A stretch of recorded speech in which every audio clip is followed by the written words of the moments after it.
আসসালামু আলাইকুম। আজ রোববার 10ই ভাদ্র 19শে সফর 25শে আগস্ট। বাংলাদেশ বেতার রাজশাহী। স্থানীয় সংবাদ পড়ছি আব্দুর রহমান মাসুম। দেশের 5টি জেলার বন্যা পরিস্থিতির উন্নতি হয়েছে।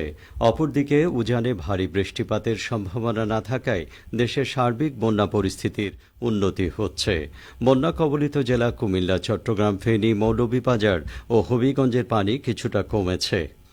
এদিকে বন্যা পূর্বাভাস ও সতর্কীকরণ কেন্দ্র গতকাল জানিয়েছে, দেশের উত্তর পূর্বাঞ্চল ও দক্ষিণ পূর্বাঞ্চলের প্রধান নদীসমূহের পানি কমা অব্যাহত রয়েছে।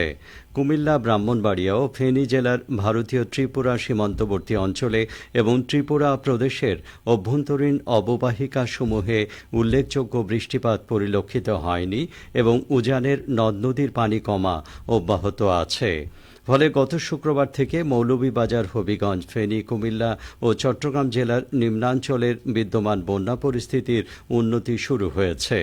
বন্যা পূর্বাভাস ও সতর্কীকরণ কেন্দ্র আরও জানিয়েছে, আজ দেশের উত্তর পূর্বাঞ্চল ও তৎসংলগ্ন উজানে ভারী বৃষ্টিপাতের সম্ভাবনা নেই। এ সময়ে উত্তর পূর্বাঞ্চলের মৌলভীবাজার ও হবিগঞ্জ জেলার মনুখোয়াই ও ধলাই নদীর পানি কমতে পারে এবং তৎসংলগ্ন নিম্নাঞ্চলের বন্যা পরিস্থিতির উন্নতি হতে পারে। কেন্দ্র আরও জানিয়েছে, আজ দেশের দক্ষিণ পূর্বাঞ্চল ও পূর্বাঞ্চল ও তৎসংলগ্ন উজানে ভারী বৃষ্টিপাতের সম্ভাবনা নেই।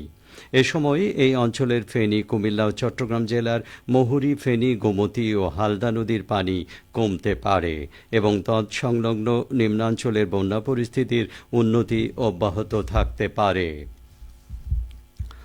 অন্তর্বর্তী সরকারের প্রধান উপদেষ্টা, শান্তিতে নোবেল বিজয়ী অর্থনীতিবিদ ডক্টর মোহাম্মদ ইউনুস এই মুহূর্তে বন্যা মোকাবেলাকে সরকারের সর্বোচ্চ অগ্রাধিকার উল্লেখ করে বেসরকারি প্রতিষ্ঠান ও দেশবাসীকে বন্যা মোকাবেলায় সরকারের সঙ্গে একযোগে কাজ করার আহ্বান জানিয়েছেন। গতকাল তিনি রাষ্ট্রীয় অতিথি ভবন যমুনায় বন্যা পরিস্থিতি নিয়ে বেসরকারি উন্নয়ন সংস্থা এনজিওর প্রতিনিধিদের সঙ্গে এক বৈঠকে এই আহ্বান জানান। পরে প্রধান উপদেষ্টার প্রেস সচিব শফিকুল আলম এ তথ্য জানান। তিনি জানান, প্রধান উপদেষ্টা বলেছেন, সরকার এই মুহূর্তে বন্যা মোকাবেলাকে সর্বোচ্চ অগ্রাধিকার দিচ্ছে। অবশ্যই এ পরিস্থিতি মোকাবেলা করতে হবে। সবাই মিলে এ দায়িত্ব পালনে এগিয়ে আসতে হবে। প্রধান উপদেষ্টা ডক্টর ইউনুস বন্যা মোকাবেলায় উদ্ধার কার্যক্রম ও ত্রাণ বিতরণ সহ আনুষঙ্গিক কার্যক্রমের ক্ষেত্রে সমন্বয় বাড়ানোর উপর গুরুত্ব আরোপ করে বলেন, বন্যা মোকাবেলায় সরকার, এনজিও সহ যারা যারা কাজ করছেন তাদের সবার মধ্যে সমন্বয় বাড়াতে হবে। সম্ভব হলে জেলা পর্যায়েও বন্যা মোকাবেলার কাজে সমন্বিতভাবে কাজ করতে হবে। আজ থেকে নতুন সময়সূচি অনুযায়ী চালু হচ্ছে মেট্রো রেল। গতকাল এক সংবাদ বিজ্ঞপ্তিতে এই তথ্য নিশ্চিত করেছে Dhaka mass transit company limited. এতে বলা হয়েছে, যাত্রীদের জন্য মেট্রো রেল ভ্রমণ সংক্রান্ত প্রয়োজনীয় নির্দেশাবলী ডিএমটিসিএল এর অফিসিয়াল ওয়েবসাইট ও ফেসবুক পেজে পাওয়া যাবে।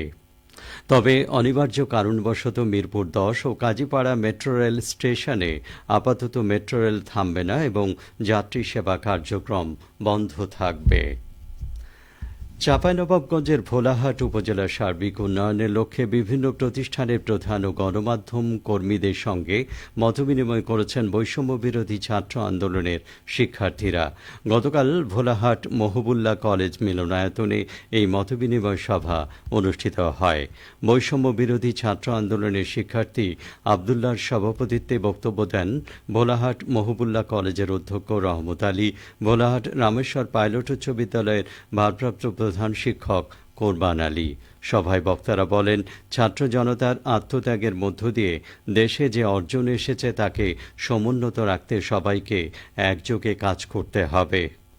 সভায় ভোলাহাট উপজেলাকে সার্বিকভাবে এগিয়ে নিতে শিক্ষক শিক্ষার্থীদের গুরুত্বপূর্ণ ভূমিকা রাখার উপর গুরুত্ব আরোপ করা হয়।